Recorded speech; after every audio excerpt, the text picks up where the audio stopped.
We are very pleased again today and for this whole week to welcome Krista. And Krista, we have come to be very fond of your friends. And I think we can go away and say that we have been inspired, and we have, some of us, hopefully all of us, have moved to commitment and to action. And today she will introduce us to her very special guest, Dr. Krauss, and I'm going to let her do that introduction. I had the privilege of having breakfast with him, and I can tell you you're in for a challenge and a treat, without any question.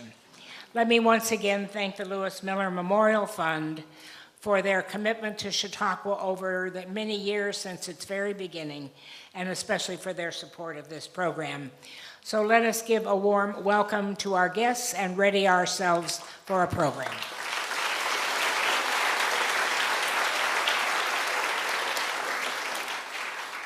So for the last 4 days, we have explored depths of religious engagement and passion in 4 very different lives, especially in the sphere of social action and social service.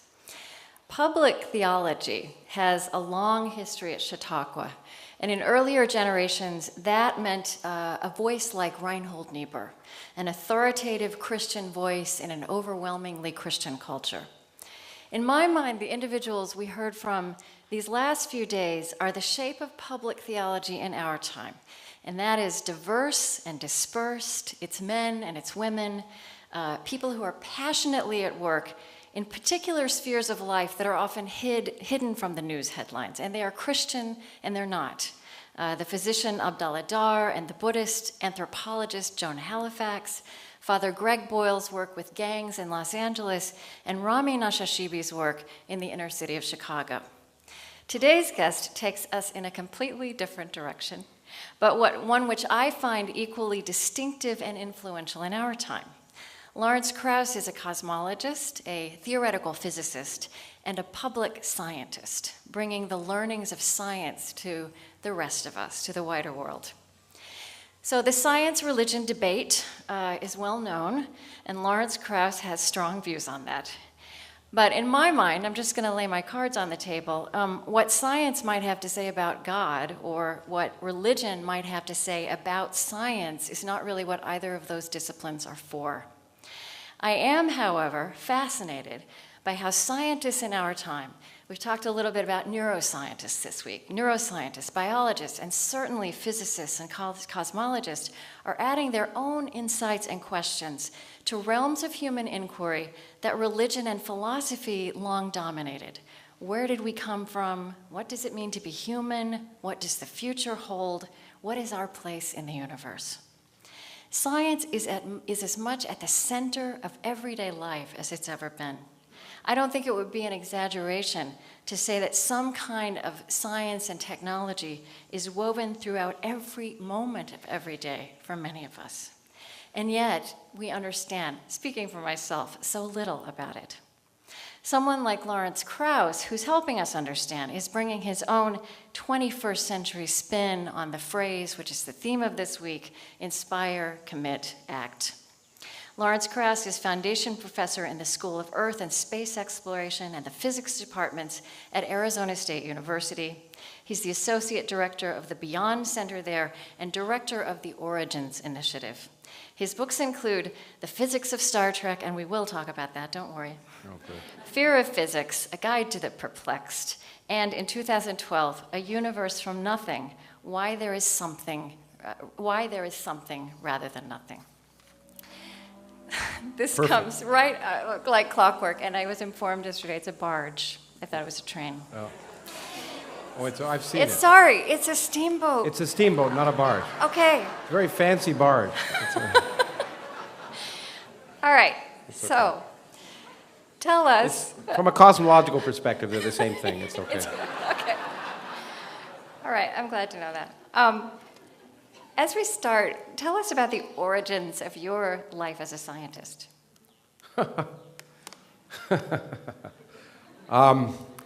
My mother wanted me to be a doctor, and my brother to be a lawyer. And unfortunately, my brother became a doctor. A lawyer, actually. Sorry. Unfortunately, my brother became a lawyer. I would rather have him become a doctor. But And then, therefore, the pressure was on me to even more become a doctor. And my mother, unfortunately, since neither of my parents went to even finished high school, actually, got me, I think, helped get me interested in science in the sense that she mistakenly told me that, you know, doctors were scientists. Well, medicine is somewhat related to science. Some of medicine is, certainly. Most doctors are not scientists in the sense that... Right, right. And therefore, but I got interested in science, and I started reading about it a lot when I was a kid. And so reading about science, particularly about scientists and books by scientists in particular, had a big impact on me. And it was only in, I guess, sometime in high school when I realized that doctors weren't scientists, and I was kind of hooked on science. And also, I had crummy biology teachers. And physics was always by far the sexiest of the disciplines. And so, and still is, by the way. So I think that, and in fact, that's one of the reasons why I guess I write, is to return the favor, because I was turned on by books by Isaac Asimov and George Gamow and people like that. And it's nice for me, and it happens, that when people who were once young and now are not, have told me that one of my books turned them on to science in one way or another. And so I actually wasn't convinced I was going to do physics. I didn't know what I was going to do. I did history for a while, because physics seemed detached from people, and I'm very political as well, as we may get to. Because in fact, to amplify what you said, science is not just a part of our everyday lives, it's a part of every important political decision that has to be made, yet it's never discussed by politicians. One of the things I've been working hard to change. Right. Anyway, so eventually I ended up doing a PhD in physics. I was thinking about doing philosophy when I was, I sort of had a opportunity to go to Oxford when I was younger and take some scholarship, and I didn't. I was very happy. I came to the United States instead and did physics, because philosophy is such a waste of time. That, oh, I forgot. Anyway, but I didn't know if I'd get a job, but it was just fun. And I think that's the reason to do science. I mean, you have a very long answer to a short question, but... No, that's okay. But the reason people do science is not to save the world. It's not it's because it's fun. That's the only reason that people do science. And generally, you're not going to work for 20 years on a given subject unless you enjoy it. And I think that we don't explain that enough. Anyway. Was there any kind of religious or spiritual background in your childhood? That was a religious background. I was brought up in a Jewish family, and I was bar mitzvahed and briefly became anti-Semitic for a while after that.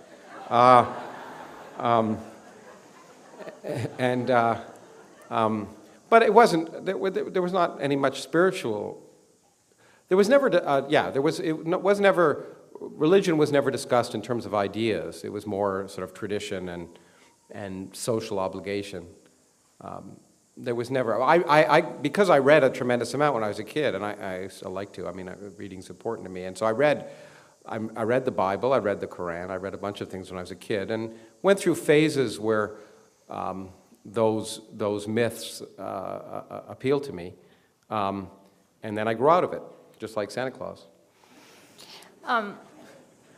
You have said that physics is a human, creative, intellectual activity like art and music. I mean, you talked a minute ago about the fun. I mean, you used the word pleasure. Talk some more about that. Well, yeah, no, I think it's very important. I just wrote about this in the New York Times this week. I think people somehow view science in a utilitarian way, as if the value of science is the technology it produces, but I think that's completely mistaken. I think, obviously, science is responsible for the technology that's allowing us to have this discussion, and pretty well everything that allows most of you to still be alive, which is vitally important, and therefore it's changed our lives more than anything else. But to me, the most exciting thing about science is the ideas. Science has produced the most interesting ideas that humans have ever come up with, certainly among the most interesting. And somehow, although it wasn't always this way, I was just having a discussion in Aspen last week on this very subject, it wasn't always this way, but now it's somehow, the ideas of science are not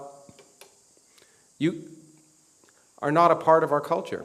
It's perfectly acceptable to consider yourself literate if you understand, if you know something about Shakespeare, but not if you know anything about the Higgs boson. And I think that's a mistake. I think to be, and as I say, it's relatively recent. You used to be considered illiterate if you didn't have some ability to discuss at some level natural philosophy 200 years ago, or even at the turn of the last century. And now it's perfectly acceptable to say, oh, I don't get science. And scientists are responsible for a lot of that, I have to say. But it's the ideas of science that make it so important for humans, because it's part of what makes being human worth being human. The ideas of science. As I often say, we don't remember the Greek plumbing so much. We remember their architecture and their ideas. Mm-hmm. And I think for me that's what makes science worth exploring for people. Most people don't have to know how to build the detailed things of science, but the ideas change our perspective of our place in the cosmos. And to me, that's what great art, music, and literature is all about, is when you see a play or see a painting or hear a wonderful piece of music, in some sense it changes your perspective of yourself. And that's what science does in a profoundly important way, and a way with content that matters. And okay. you're a musical person, or you love music, you're passionate about music, aren't you? On paper, I look like a musical person. Okay, is that true? I do like music. I like art, but I like music a lot. Yeah. I mean, I have, if you've read my biography, you know I have some apparent credentials, but they're all fake. Okay. I was nominated for a Grammy, I will admit that. It's true. I just have no musical ability. But music, my daughter was very musical, played the violin in Cleveland, in fact. Mm-hmm. And so I've learned a lot through her. So I think I probably first became aware of you with the physics of Star Trek. Good. Because still am a huge Star Trek fan. And can I just say, I'm so pleased that you're talking about all the generations, Commander Data. Absolutely, it's important. The Voyager as well as Next Generation. That dates both of us, by the way, but in any case. Okay.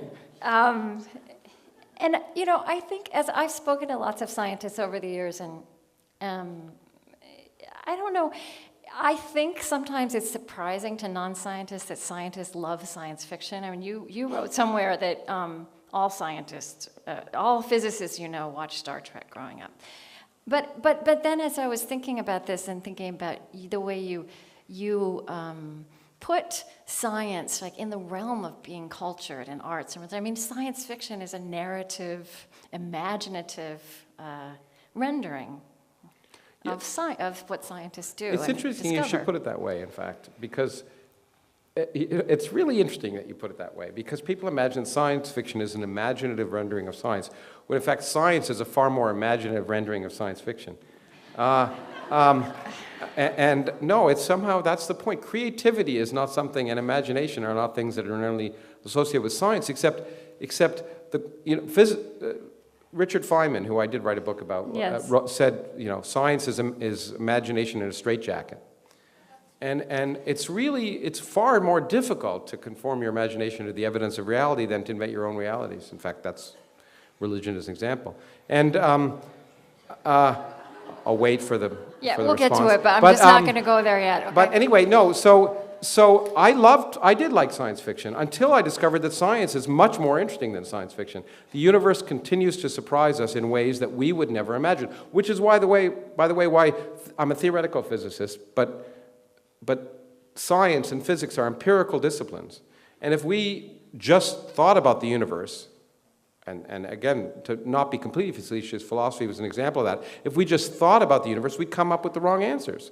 Because the universe is far more imaginative. And so we have to keep probing the universe and asking questions. And that means doing experiments and observations. Because it constantly surprises us, and in ways that no one would have imagined. And one of the things that amuses me about science fiction is how it misses all the really big things. So do other physicists watch Star Trek growing up, and then they realize that science is more interesting? It's hard to know. I've thought about that a lot. People ask me. It's hard to know if the watching Star Trek influenced them to become scientists, or the other way around, or whether they're interested in science was promoted. I think there's no doubt, and Stephen Hawking wrote the foreword for that particular book, and he said, it helps spur the imagination, and it does. So to the extent that I think it was one of the, I used to think it was a geeky thing to watch Star Trek. It isn't. One of the things that amazed me when I wrote that particular book, that shocked me, was how broadly and deeply Star Trek had permeated not just the culture in the United States, but around the world. And it wasn't just 16-year-old boys watching it. No. And it was, and people who became scientists, lawyers and women, and it's kind of interesting. It's not a gender thing either. And what the reason that I think that's the case is that it presented two things: a hopeful view of the future, which science fiction doesn't often do, and a view of the future where science actually made the world a better place. Yes. The Star Trek future is a better place because of science. And I can't resist saying it here now that I think about it, but it was one of the reasons, if you know in Star Trek, that basically they've dispensed with the quaint notions of myopic views of the 20th century, including most of the world's religions. Okay. We're not going to go there still. Okay. I keep trying to get you there, but it's not going to work. Yeah, they did, but then you had in the Next Generation, you had this kind of immortal, semi-divine... Q.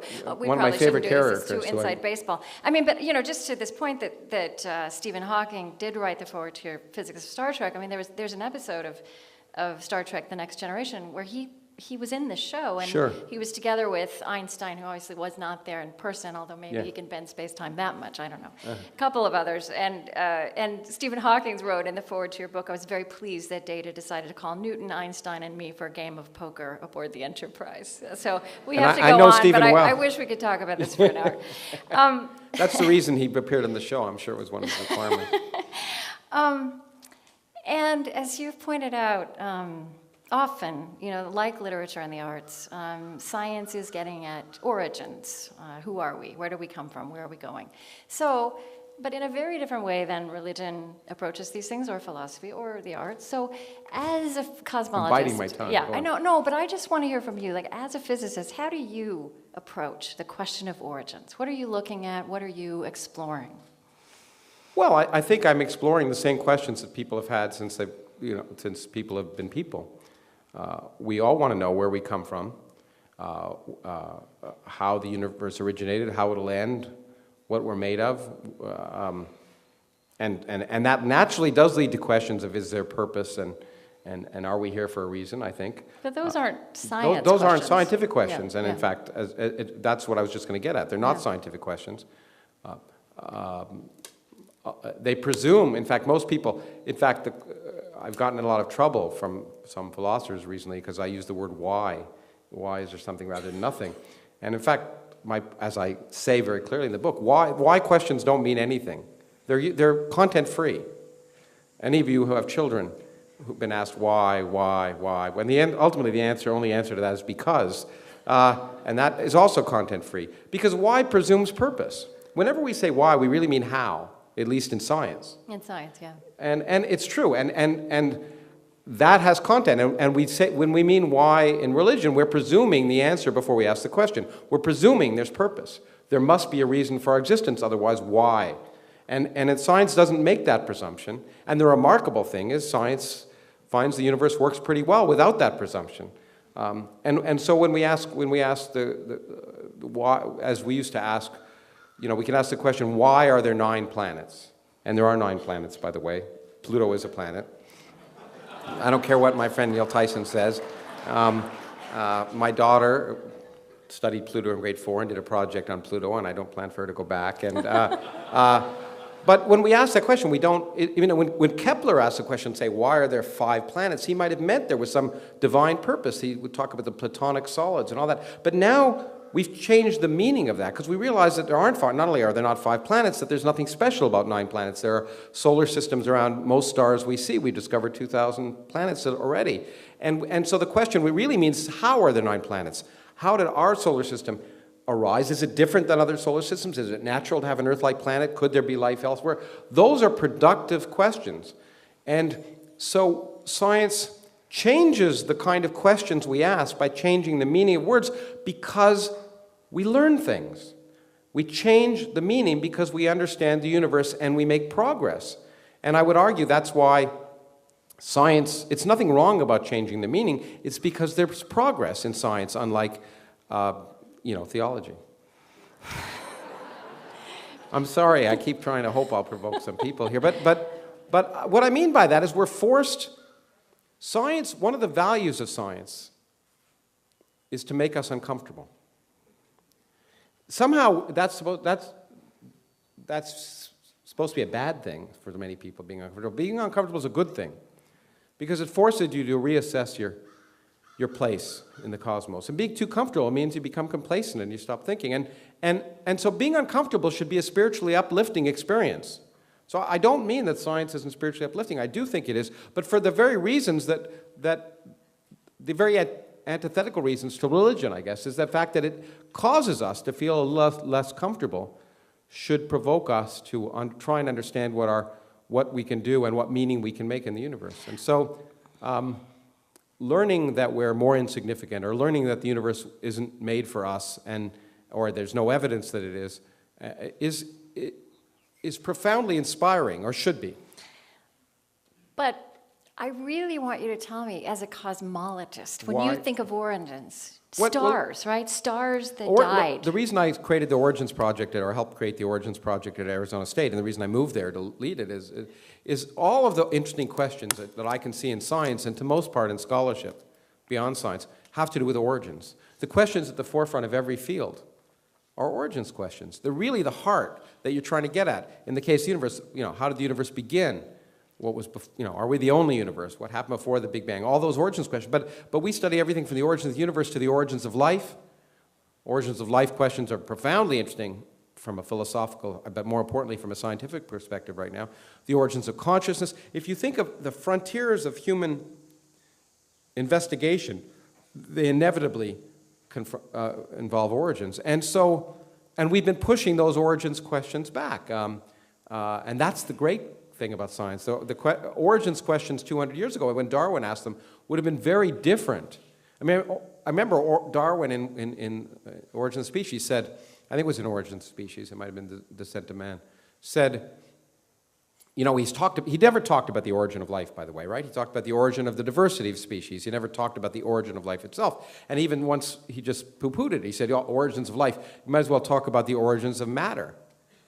Because you're not going to that's what you're talking about now. Exactly, and Yeah. that's what's great. We're pushing back those frontiers, so the kind of questions we can ask. And for me, it's just the most exciting questions. I find it synonymous with the most exciting questions. The reason I became a particle physicist is because it's the fundamental structure of the universe that ultimately sheds light on all the complexity that we see. The universe seems to be incredibly complex, and one of the beauties of science is at some level, the diversity of life, the complexity of the phenomena we see, we can understand in terms of a few very basic principles, and how remarkable that is. I mean, how amazing that is, and how we should celebrate that. Mm-hmm. I kind of feel like you have an assumption that people in this room wouldn't celebrate that. But No. Yeah. I think in this room, there's more likely that they would celebrate it than in many other places, I would suspect. It's true to all of you. Okay, so, one thing you're really great at is explaining, taking concepts of physics. And I thought we might do a little bit of that, but maybe we save that for the, If there's any burning question you have, I'm happy to answer it. Well, I have lots of burning questions. But I think maybe what would be fun to talk about now specifically is the Higgs boson, which is something that's out there that we're talking about that's not new, but newly more likely, right? I mean, you can't say 150% proven, but there's new evidence, right? It's certainly captured, not only captured the imagination of physicists, but and around that the is world. one of these fundamental ways of talking about what it's all made of and how it comes together. Yeah, and again, to promote my piece in the Times on Tuesday, I tried to explain, I don't make money from it, so it's okay for me to promote it. I tried there to explain why I think it's important for people who don't care about science to. Yeah, but I mean, so how do you explain the very basic question? How do you answer what is the Higgs boson? Why should I care? Yeah, well, the answer is not so pat as you often hear it. People often say, well, it's responsible for mass, but it's not that question. I was just doing an interview yesterday where someone said, well, I never asked why there was mass, so why should I care? And it's true. It's not as if you wake up and say, gee, why do particles have mass? It could be just a given. But there's a much more interesting intellectual reason why we were led there. And it's a reason that we should celebrate. But I bet most of the people here don't know why we should celebrate. So I'll explain it. Okay. We should celebrate a revolution in our understanding that took place about 45 years ago, or within the last 50 years. A totally complete revolution in our understanding of the universe that's been unheralded. You don't read about it much. In the early 1960s, there are four forces in nature. Electromagnetism, which you know of, and gravity, the two you're most familiar with. There are two more called the strong force and the weak force. In 1962 or 3, we understood one force in nature, electromagnetism, was the only force we understood as a quantum theory. Quantum mechanics is the theory that governs matter on very small scales and forces. Only one of them was understood. What is remarkable is within a decade, we understood 3 of those 4 forces of nature. I mean, it was one of the most amazing period of scientific expansion and understanding the universe, and it's not really understood. And one of the most beautiful aspects of that is we understood that all of the forces in nature could be understood in terms of a single mathematical formalism. They had exactly the same structure mathematically, which is profoundly interesting. But even more interesting, perhaps, you know you've made a breakthrough in science when 2 things that seem very, very different suddenly are recognized as being different aspects of the same thing. And what was discovered in the 60s, or proposed, was that 2 of those forces, electromagnetism, which is a long-range force, and of course we all experience it, and the weak force, which most people don't experience, but it's responsible for the nuclear reactions that power the sun. 2 forces that seem incredibly different. The weak force is, the electromagnetic force is long-range. I can experience it across the room. The weak force operates only on the scale of nuclei, and it's 20 orders of magnitude weaker than the electric force on most of our human realm. Those 2 very different forces could be understood as different aspects of the same thing. Now, how can that be?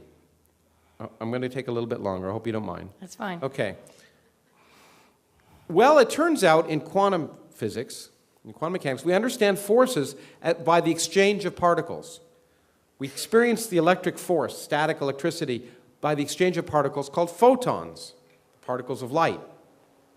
And it's because they're massless that the electric force is long range. It was proposed that the weak force is weak and short range because of the exchange of very massive particles.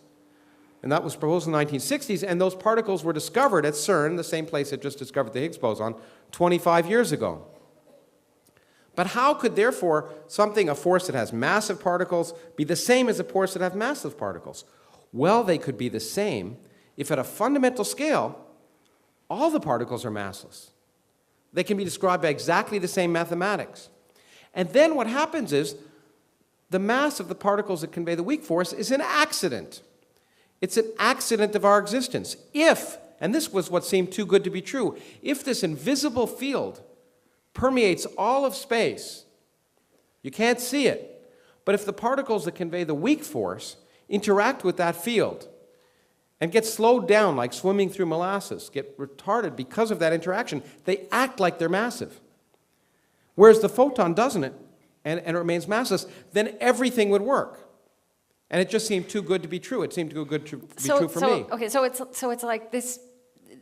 The things appear to have mass the way they do because of the relationship they have to this field, as opposed to something that's intrinsically given. But we were driven to it not because the particles that make you and I have that mass, but because of this beautiful unification. Right. That was what drove us to it. And then people said, hey, maybe if it's true for these particles called the W and Z photons, maybe it's true for all the particles. Maybe all the particles can be massless. And the Higgs field... Including the atoms that make us. Well, including many of the particles that make us up. Not all of them, it turns out. Okay. But the ones that are heavier act heavier because they interact more strongly with that field, and the ones that are lighter because they interact less strongly, and the ones that are massless don't interact at all. And light travels at the speed of light, so it doesn't slow down and doesn't get It doesn't slow down doesn't get because heavy. it doesn't interact at all. Photons don't interact. That was a proposed property. Now, what's amazing, as I say, it seems kind of slimy, doesn't it, to invent, it's I won't make Kind a of comment what? about religion. No, good. But it's inventing invisible forces is not what science is all about. It's what other things are all about. And science should be, if it's there, we should be able to detect it. But the great thing is, so if it turns out it's a consequence that if there is this invisible field that's doing all this marvelous stuff, then physics says if you hit it hard enough, if you smack that field hard enough with enough energy in a small enough region, you'll produce real particles. That's a prediction. And those real particles, the field is called a Higgs field, those real particles will be called Higgs particles. So if that field exists, you should be able to produce particles and see them. And that's what we've been trying to do for the last 50 years. And that's what's happened in 2012 at CERN. That's what just happened, Right. we think. We built a machine. We were building a machine in this country 25 years ago, 20 years ago, that would have been sure to detect these particles, we think. But Congress, in its wisdom, and then when it was much wiser, it was still pretty stupid, decided that it was, even after building the biggest tunnel that had ever been built, 60 miles around in Texas underground, decided they couldn't afford the $5 billion to finish the project, which is now the cost of air conditioning for a day during the Iraq War or something. And obviously, which was a much bigger waste of money. But we decided we couldn't build it, so it's been built in Geneva. Fine, that's life. I want to understand this so badly, and I struggle to understand it. So when we talk about the Higgs boson, we're not. That is an expression of the field, right? In quantum physics, fields and particles are the same thing. All fields exist. The electric fields, when you feel static electricity, classically that's an electric field. Maxwell and Faraday described it beautifully. In fact, the first major unification, was the unification of electricity and magnetism. Two very different seeming forces were understood by Maxwell and Faraday and others to be different manifestations of the same thing. Beautiful, just beautiful. But that field that they called a field, we now understand is due to the exchange of particles, photons, and the weak force due to the exchange of W and Z bosons. And we understand that the Higgs field, the reason particles feel mass is by exchanging particles with that Higgs field, Higgs particles. And if they exist, as I say, we have to be able to detect them, and we even predict many of their properties. That's why it's not just a crapshoot. We didn't know their mass, but we predict many of their properties, and the particle that's been observed, the bump that's been observed in Geneva, is Higgs-like. It seems to have all the properties of the Higgs, and it's where we kind of would have expected it maybe to be, which is what surprised me, because I was betting against it. I was sure this beautiful... Stephen Hawking betted against it too, right? Yeah, he lost $100. And it's one of the few times that Stephen and I agree, in fact. But it just seemed too good to be true, and it's so rare that nature obeys what we imagine to be true that I thought nature would come up with a much more interesting way around it, and I would never have guessed it was true, and it's still not certain that it's true. In fact, what's really beautiful is every time we make a discovery in science, we end up having more questions than answers. And having discovered the Higgs, if that's what we've done, does not close the book. Because we still don't understand why this Higgs field exists in the universe, which is really, and why, by why I mean how, why that Higgs field exists, because that's really what's responsible for our existence. We wouldn't be here if it weren't for it. And we think that besides just discovering this particle, there are other tantalizing hints. In fact, in the nature of what's been discovered, plus what we expect, it'll say the Large Hadron Collider at Geneva will point us in the right direction to answering those questions. We've been, as I often say, like people locked in a room with sensory deprivation for 40 years. What happens? You hallucinate. And that's what most of the business of what I've been in is, hallucinating for the last 40 years. Most of the hallucinations we've had, namely theoretical physics, will be wrong. Most ideas are wrong. We don't celebrate that enough, but it's true. Most ideas are wrong. And so all of the ideas may be wrong, but we won't know until nature points us in the right direction. And I think, and many other people think, that if we've really discovered it's the Higgs, there's bound to be new things at the Large Hadron Collider that will point us in the much more interesting direction. You don't even know what that direction is right No, now. no. Yeah. I mean, I have speculations. I have ideas, as so do other theorists. And as I always hope I'm wrong. I've often say the two greatest states to be in if you're a scientist is either wrong or confused. And I'm often both. And But yes, and in a positive way, you talk about that as beautiful, and mystery is a word that's absolutely part of your vocabulary. mysteries are what it's all about. In fact, not knowing is much more exciting than knowing, right? Because it means there's much more to learn. The search is often much more exciting than the finding. And mysteries are what drive us as human beings, I think. They're certainly what drive scientists. And the beautiful mysteries of the universe are what should keep propelling us, because we are fortunate enough, for whatever reason, to have an intellect and have evolved, and I can still say that in the United States, to have evolved a consciousness that allows us to ask those questions, and to stop asking them is just a tragedy. Yeah. Okay, so here's where I want to talk about religion. Oh, good. Good, because when we talk about stop asking those questions, it's a natural segue to religion. Well, but actually, what I was going to say is, I think a reverence for mystery is something that great scientists and mystics and, in fact, our traditions at their orthodox cores have in common. Absolutely. I mean, I science know and that's religion not have a what common- religion is most famous for right now, but to me, that is the shared language. There's the shared language of mystery. Yeah, I'll give you that. No, and I mean, the origin... Thank you. The shared... Well, yeah, except that science has changed the language Yeah. because science has meaning. And I don't mean that in a facetious way. I really don't. I think that science and religion and mysticism and all have their origins in the same... in being human. They all have common origins. The difference is that science has moved beyond, has taken us beyond our childhood. So one thing that happens to me, because I spend my life in conversations, and so I start to have this cumulative conversation in my head.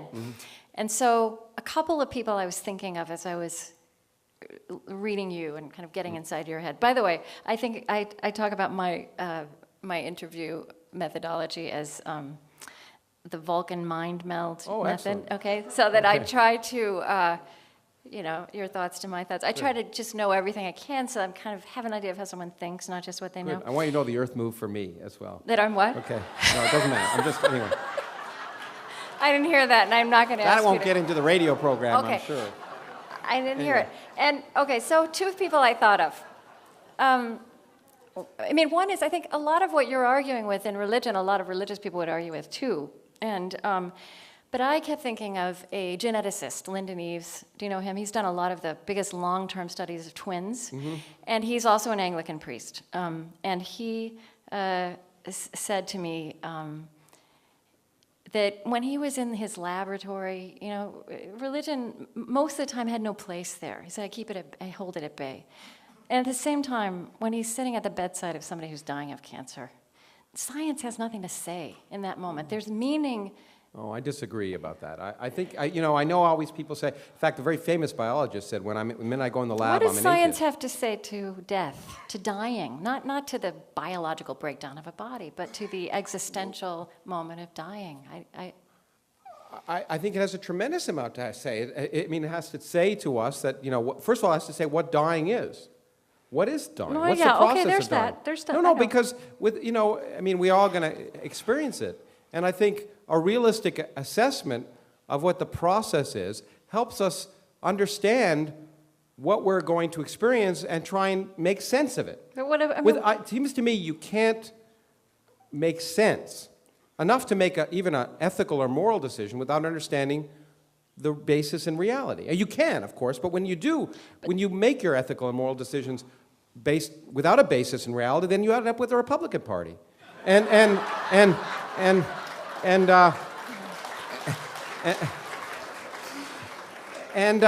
I'm serious. It was a joke, but I'm serious. I think, and science can say, look, what seems to me what science could say is what I've sort of said in the book, is that, look,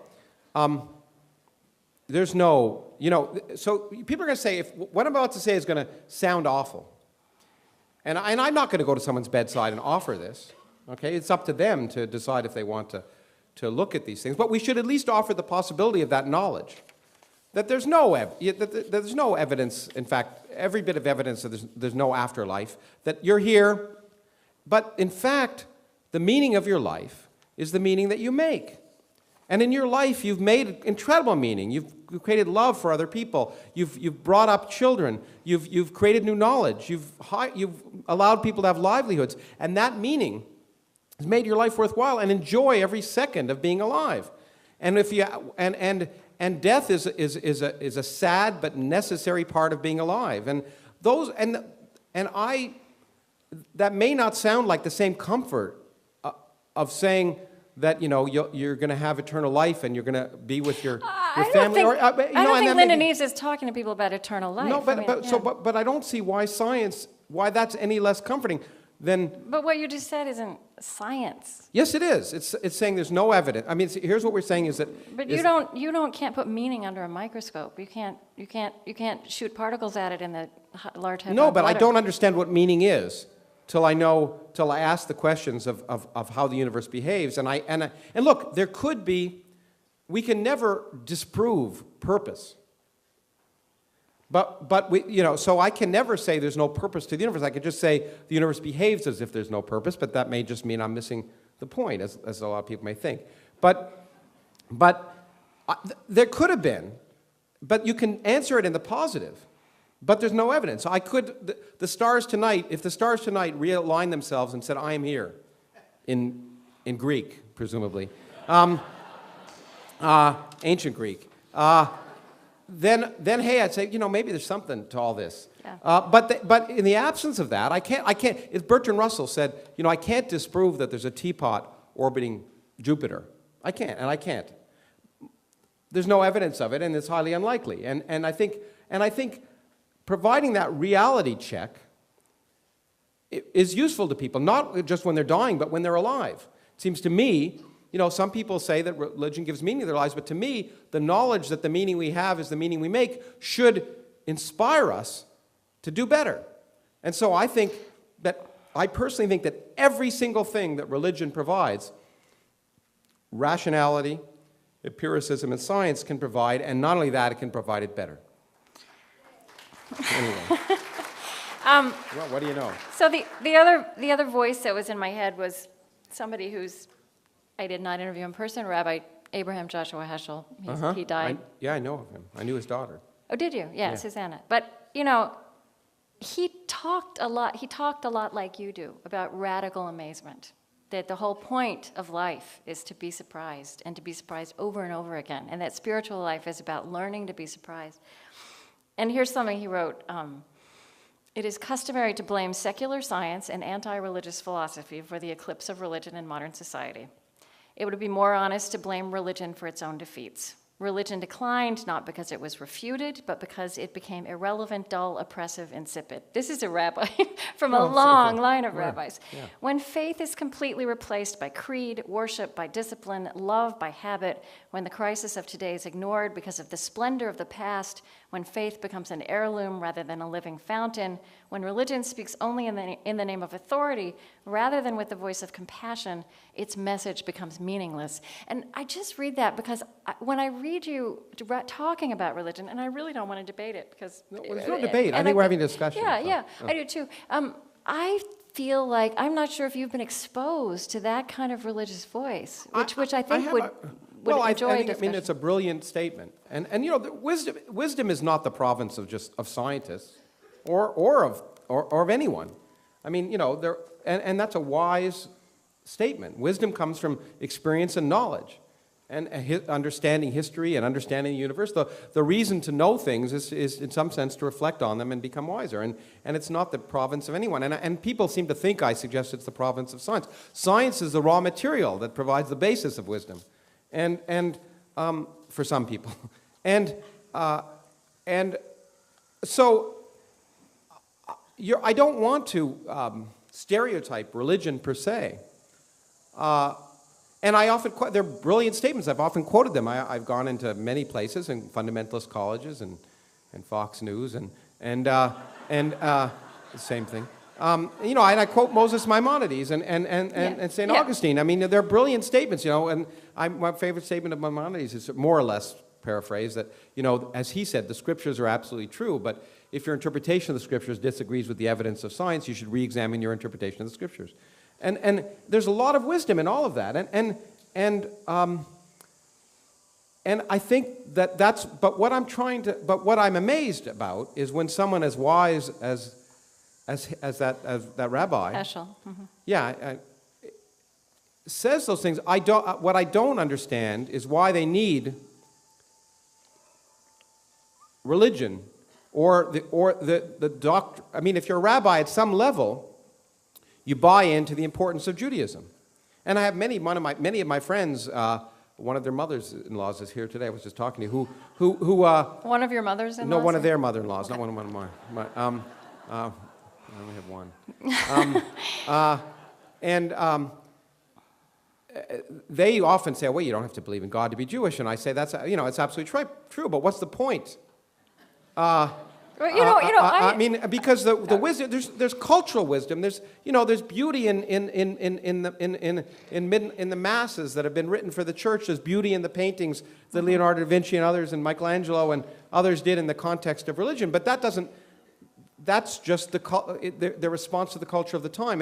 And I don't see why, given what you know now, you can't have that same wisdom without discarding the provincial basis of it, which was based, let's face it, on the imaginings of illiterate peasants, Bronze Age peasants, before we knew the Earth even orbited the sun. Mm-hmm.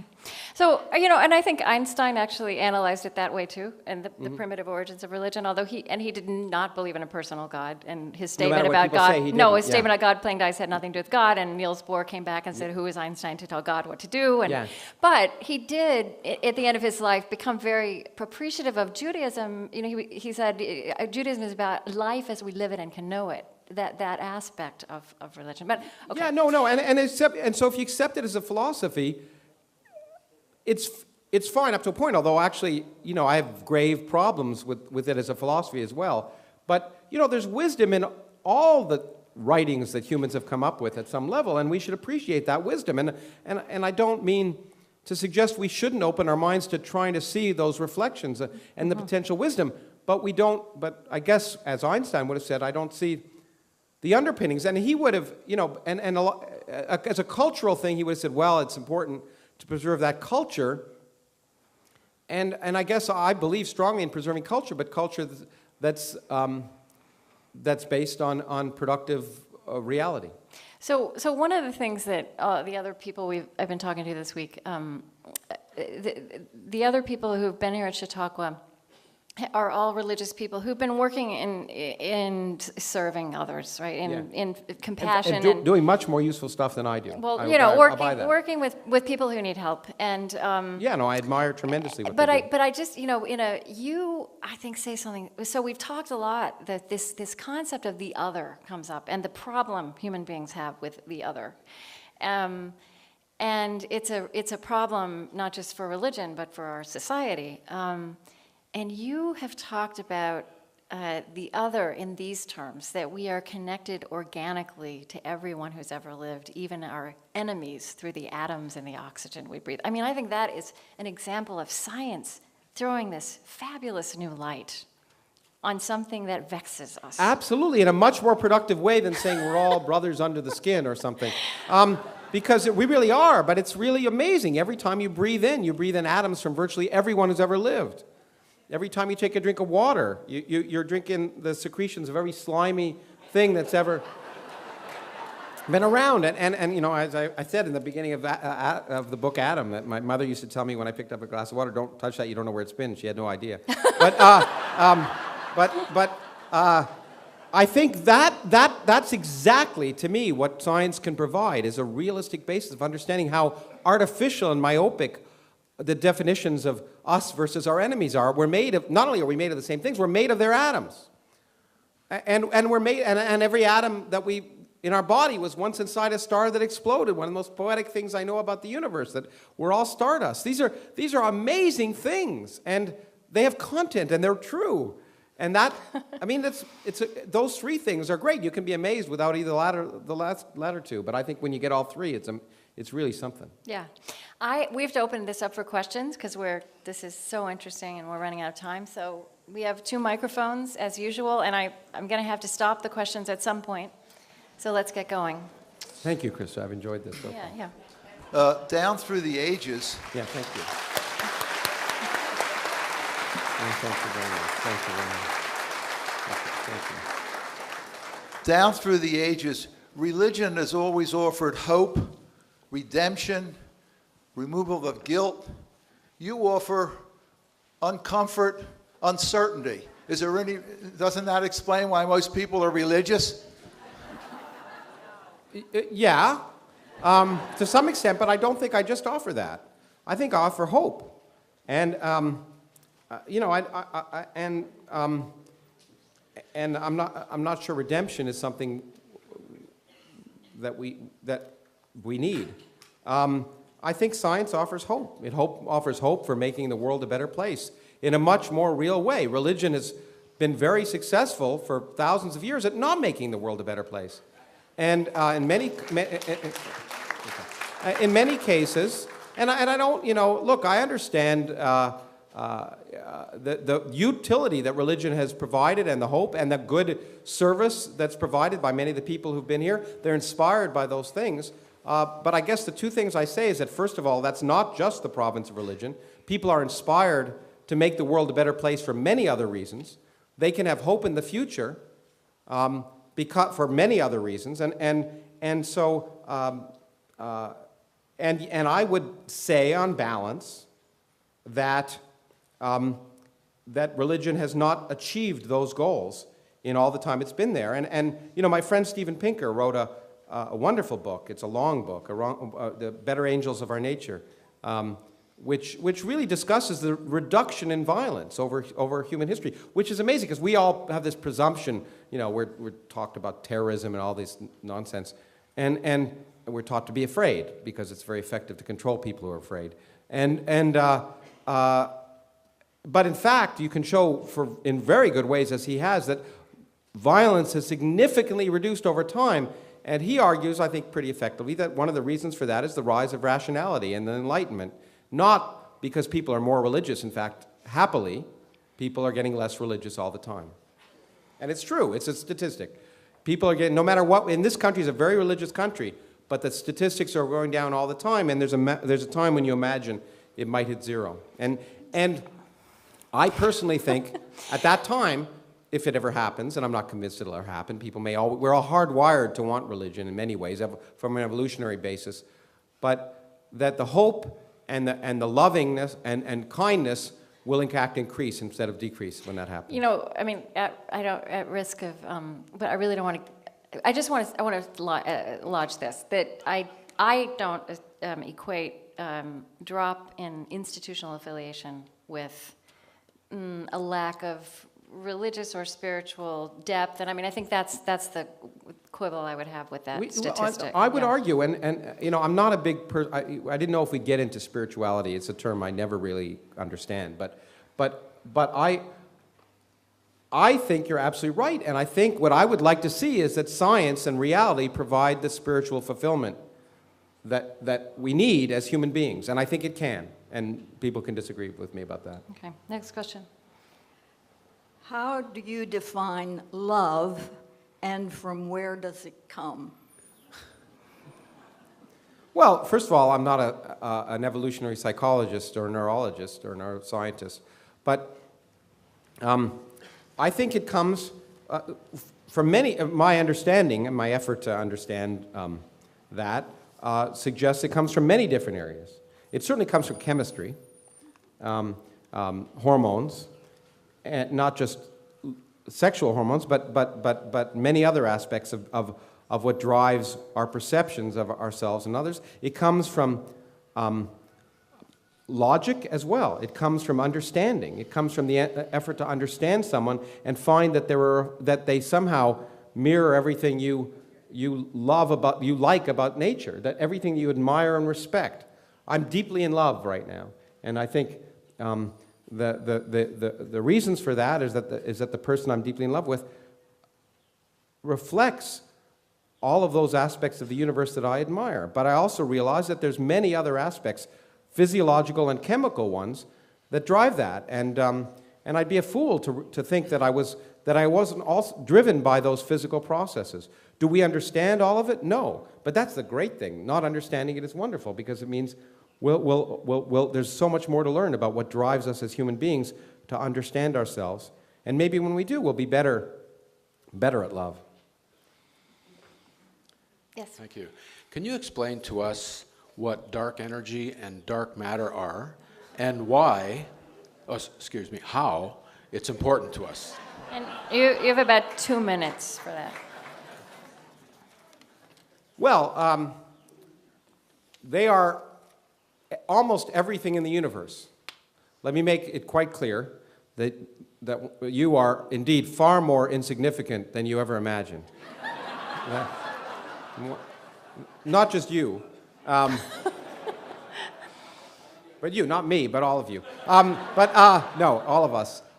Because we have learned that if you look at everything we can see, the beauty of the night sky here, and it's nice and dark at night. I was looking last night at the stars, and the beauty of the night sky and everything we see is just a bit of cosmic pollution in a universe full of dark matter and dark energy.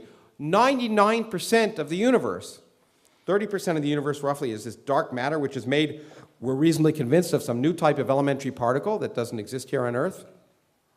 70% is dark energy, which is the energy of nothing. One of the reasons I wrote this book that you're all going to buy. That empty space weighs something. It's amazing. Who would have thought that? Empty space weighs something, and most of the energy in the universe resides in empty space. Space wasn't really the right word, was it? Space. What? Space. Space turns out. no, space is still there. It's just and It's it's full, just right? and it's even empty. It's not. There's not stuff in there. There's nothing. You can look for it, and there's nothing there, but it weighs something. Okay?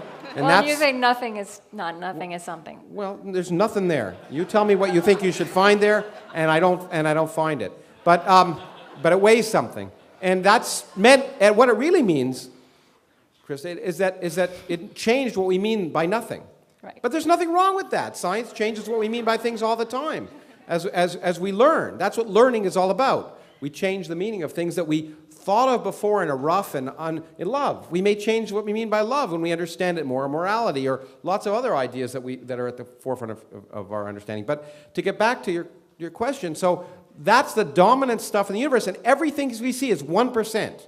You get rid of everything we see, all the stars, planets, people, aliens, everything, and the universe would be essentially exactly the same. So much for a universe made for us. We're just a irrelevant byproduct. And that's wonderful. That's wonderful. But the other reason you might care is that it's responsible for our existence. We now understand that without dark matter, for example, galaxies would never have formed. It was necessary for that dark matter to exist and be different than the normal matter in order for galaxies to form, and therefore stars, and therefore planets, and therefore people, and therefore theologians, and or whoever else. And therefore, it's responsible for our existence. Now, it will never produce a better toaster, I doubt. It won't do anything useful. And therefore, you might say, why should we care about it? And what amazes me, to get back to the question you asked at the beginning, is why people ask that question. Because they never ask that question of why, what use is a Mozart concerto? What use is a Picasso painting? What use is James Joyce Ulysses, or whatever? But that's why we have to have people like you, because we can't take that in. We don't know how to enjoy that. Well, you're right, I agree, there's a bigger barrier. You can't turn up like you can for a concert. But you know what amazes? But at the same time, you can enjoy it, I would argue, and most people just give up. And scientists are a large part of it. Most people, when it says come to science, well, I just don't understand it. They give up thinking. And that's a really sad part of our culture. And people don't say, you know what, I can't enjoy music unless I'm a musician. Can't enjoy art unless I'm an artist. But you know what? Unless I'm a scientist, I can't enjoy science. There is a great deal to enjoy, and of course, that's one of the reasons why I do what I do. But we have to get over this idea that you don't have to think at all. Well, you have to think a little bit. And people just close their minds. I write books, and so sometimes I read reviews. I try never to, but I do. And and a great, so you got someone, let's take the New Yorker, you get a review of a John Kenneth Galbraith book on economics, that dates me, but maybe Paul Krugman if you wanted, modern economics. And people, and the reviewer will write a 10-page review analyzing in detail what he says, even if they don't understand it. But a review of a science book, a really good review of a book of mine is, it boggled my mind. I don't understand it, but it just boggled my mind. Now, can you imagine them writing that about Paul Krugman and still having their job at the New Yorker? You know, I just don't understand the economics, but it boggles my mind. But that's a great review of a science book. You just put your mind in neutral. Yeah. Anyway. Oh, okay. Yeah. Yes. I like your comment that we all need to grow up. I've been told that many times. Anyway, go on. Well, but I would like to make a comment and also to ask a question. Sure. It takes some of us longer than others to grow up. We don't all grow up at the same pace. Yes. And in my experience, if religion is working right, we grow up. That doesn't necessarily mean that we grow out of it, but that we grow up and become responsible for ourselves and become responsible to become useful human beings, not out of fear, but because we choose to do it. Now, the other thing I would like to say is we are typically a story people, and you would say we have followed perhaps a lot of myths far too long. But I think that some myths hold a truth that can't be said and can't be articulated and can't be proven. That doesn't make them childlike to me. How would you respond to that? Well, they're both very, very interesting and important points that you've raised. I think growing up is always a work in progress. I mean, that's what we're doing our entire lives if we're doing it right. And it comes from many different places for many different people. So, you know, I'm not Dr. Phil. I'm not prescribing nonsense that, you know, pap for the public that everyone can, you know, make everyone's lives better. I don't ever pretend to do that. At least I try not to. You know, some things work for me and don't work for you. Right. And that's fine. And so people get their inspiration from lots of different places. And there's no doubt that for many people, their religion helps them grow up. I'm not suggesting that's impossible. What I guess I'm saying, which is where we might disagree ultimately, is it necessary? Now, why should I ask that question? And the only reason I ask that question is it seems to me that it is absolutely true that religion can help you grow up, but when I look at human history, I would argue the net effect of religion, and organized religion, has been negative.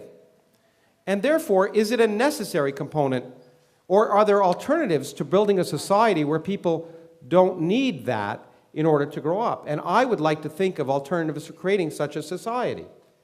I don't have the answers, but I'd like to ask the question. And, you know, that's what I guess amazes me, because, you know, I spend a lot of time lately with Richard Dawkins. We're always called these strident atheists, because the minute you ask a question, you're suddenly strident. Yeah. And so in the book, I ask the question, is it, you know, can we do without God? Just asking that question suddenly becomes a threat. Now, why is it a threat? As I was just talking to someone this morning, you're only threatened about things you feel defensive about, questions you don't want to answer. And so if it's threatening, if asking the question, is there a God, is threatening, it means you're pretty insecure about the whole thing. And so we need to ask questions, and I don't know the answer. As far as the myths, you know, you're right, there's Aesop's fables, there's wisdom in those myths, but we recognize them for that. We recognize them as written by humans, for humans, to impart wisdom. We don't recognize them as representing literal truth, okay? And the danger, and I know you're not one of the people who does do that, but there's a great danger for people who take those things to be written by humans and ascribe them a certain sacredness that they don't deserve. But I agree. Yeah. Okay. I just want to add to that. Thank you. I really appreciated the question. Yeah. Thank you. But there's a potential danger. I mean, it's how you use those, right? And science can also I mean, there's a big destructive history of science, right? Sci- The atomic of bomb, right? So it's how these things are applied, which Of course, that's what I said earlier. Science is the raw material, is the basis of wisdom, but science isn't wisdom. Yeah. And science and the technology of science can be used for good or bad. And that's why, by the way, I don't think scientists should be running the world. I know many of my colleagues, and I'd hate the idea. But more importantly, I'm interested in politics. I'm a very political animal, as you know. But what science should do is provide the empirical basis for people and all people to make decisions. And in a democracy, that means an informed populace and informed legislators. And we have neither. Okay.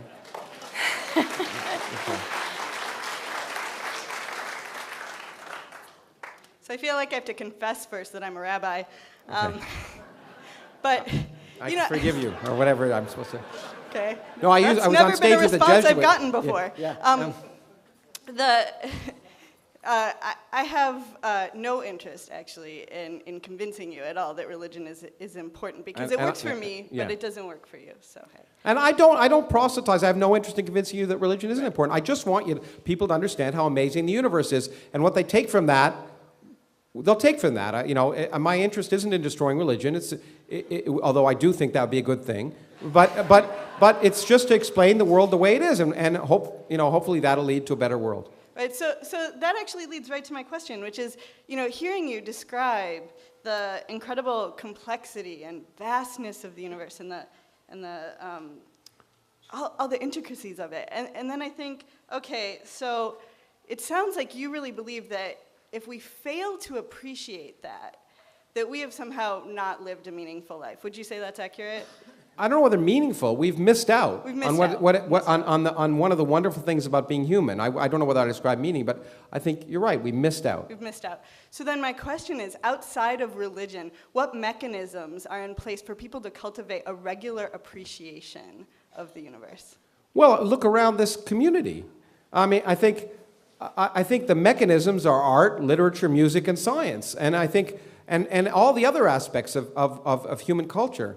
I think they all contribute, and religion has contributed to the extent that it's literature or maybe history, although There's most some of the pretty history is good not there. music too. What? And I was going to say music and art, Okay. but they've been sponsored by. But too many people tell me, well, Newton believed in God, and Michelangelo created what he did because of the church, and therefore you wouldn't have any of that. Well, I don't buy that. It was the dominant culture of the time. It was a dominant patron of the time. There wasn't, it was a dominant way to make money. If you were an artist or a musician, it was the only way. And so it's not too surprising that the beautiful music and beautiful art was created in response to religion, because it was the source of power and money and wealth. And so I think that's a cultural thing. But I think there's a plethora of ways of experiencing the human condition, and we should try and enjoy and experience all of them. And so people like you are rabbis. I know that what you're trying to do is help people experience the world, the beauty of the Psalms as poetry and allegory for understanding or whatever, and that's fine with me. But understanding it in those terms, in real terms, not somehow arguing, to not take Judaism for the moment, but, or not, well, in the case of taking Judaism, not arguing that stoning your children for disobeying you is a good thing, or giving your daughters out to be raped is a good thing, as happens in the Old Testament. Or that believing in the case of, let me offend everybody, that a wafer suddenly becomes in the hand of a priest the body literally of a first century Jew. I mean, that's kind of crap, Okay. Can you have a really quick question and answer, and then we're going to come back up here to close the show. So. Okay. I'll make this quick. Thanks for coming, and thanks for asking great questions. One of your colleagues, Stephen Jay Gould, I think, coined the term NOMA, non-overlapping magisteria.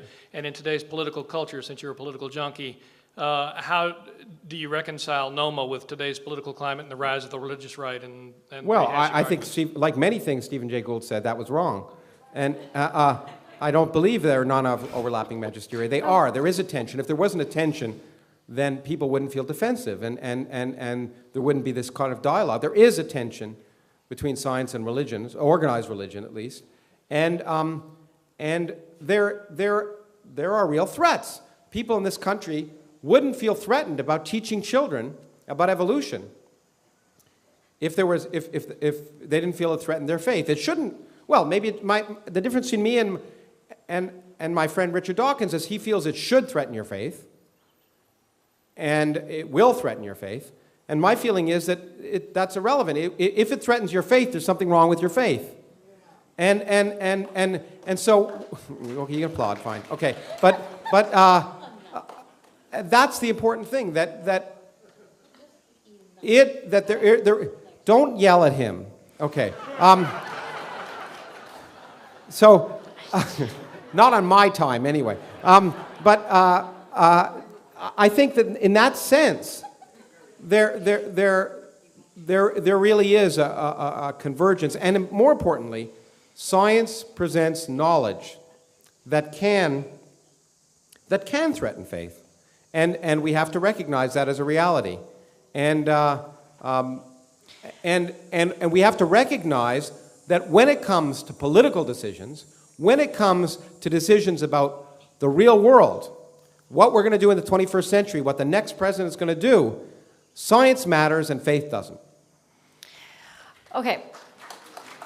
And I mean that in not a pejorative way. I mean, Yeah. if you think about it, if you think about the questions that are facing us, it's what Krista said at the very beginning. All the questions, I've created an organization was called Science Debate 2008. It's now Science Debate 2012. We tried to get a debate between the presidential candidates on the issues that matter, on energy, security, the environment, health, all of the things that really are going to impact on our lives in the next 20 years, and all of which have science at their basis, at least in order to create informed discussion. And last time around, the candidates decided to have a debate instead on faith. And what did we learn? We learned they both had faith.